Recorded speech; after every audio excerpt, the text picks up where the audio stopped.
It has been a big challenge for him after switching from the Yamaha squad last year. Certainly secondary to the Riders World Championship fight, the manufacturers' standings. Yamaha 574 points, Ducati 558 points, Kawasaki 520 points. Season.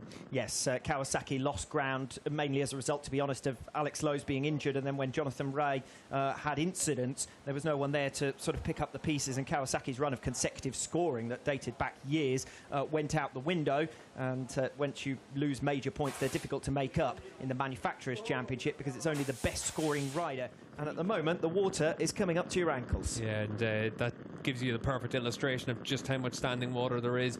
That's probably on the outside of maybe the last corner because they're around, but as it is right now, it's definitely a little bit of time to get yourself cooled off at this stage for some of the super sport riders. Well, every reason to enjoy himself, Mr. Dominic Egerton. All the way through this season, and nice and relaxed this weekend. He's just after finishing on the podium in the super sport race. There were spots of rain for that, but nothing like what we have now. You can see for Toprak, when he made his way to the grid, he was already making his way off of it pretty quick.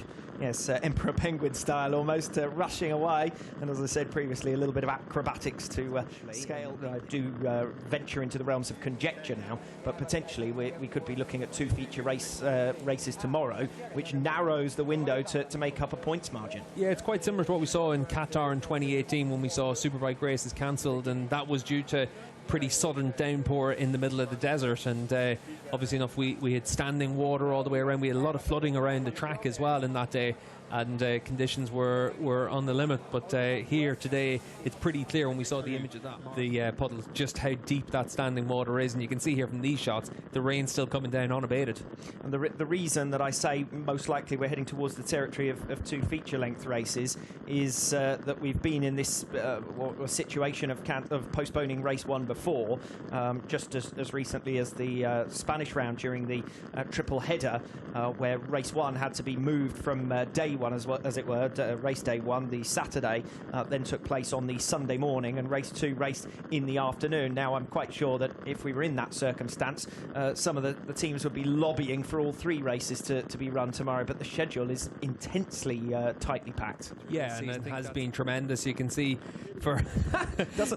Doesn't stop us from offering some conjecture, though, does it? It might be above our pay grade, but it won't stop us from passing comment, as Toprak Razgatlioglu gives a little bit of an extra dousing to Jules Cluzel. Well, I said previously I wanted to know where Cluzel had managed to get to.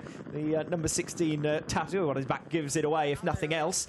And he and Dominic Egerton before him already claps of thunder now, I think I could hear there, either that or something similar. But yeah, all going on at the moment out there, and I just cannot see how we could possibly be racing in this situation.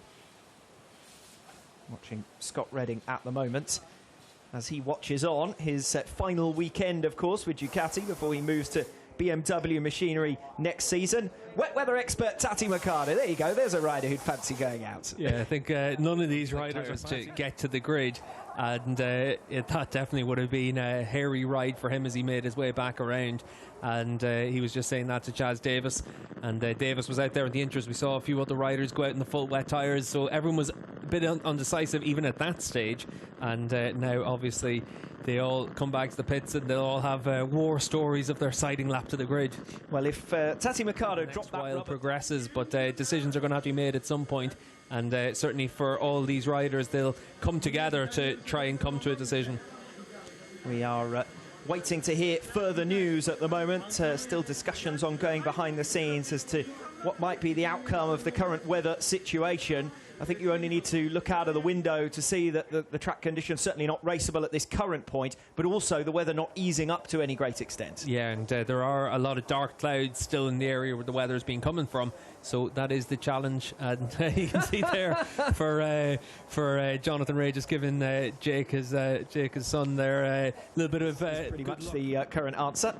And you can see there Sarah from Yamaha. That must be of the duck at this stage, making its way down pit lane. I really hope it is.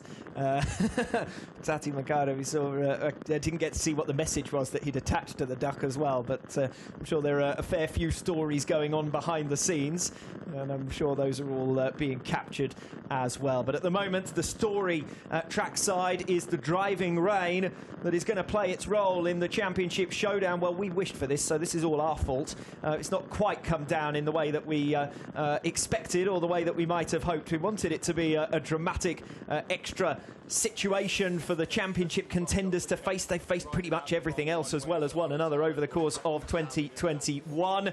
But it doesn't look as though there's going to be any way for them to face these conditions here this afternoon. Yeah, and certainly they'll make a decision fairly soon about that. But the riders, you can see, they're in no rush to be out on track. They know exactly what the conditions are like, teams as well. So as it is right now, it's definitely a little bit of a wait for everyone until we're able to find exactly what the schedule is going to be and whether or not we'll be able to get racing today. Close fought and tight World Championship scenario as well. Toprak Razgatlioglu versus Jonathan Ray. 30 points in it ahead of this weekend, the season finale.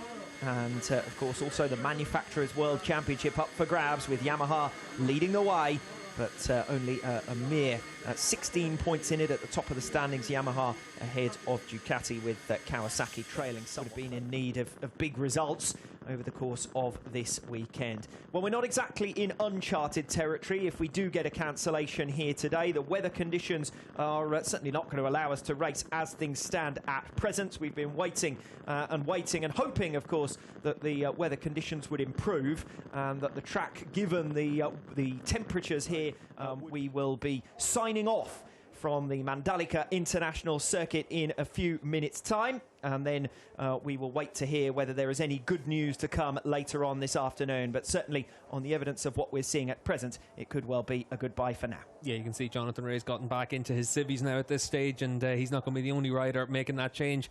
As you said, Alex, by 50 minutes' time, that's when we'll get an update on what to do with the schedule. So for everyone else, they just need to try and keep themselves calm at this stage and just see what happens at the top of the hour. Fun and frolics has been the story of this afternoon. A planned race one from the 2021 Pirelli Indonesian round. But we'll have to wait and see when we can finally get underway with the first ever Superbike World Championship race around. For now, at least, it's going to be a goodbye from the Mandalika International Circuit.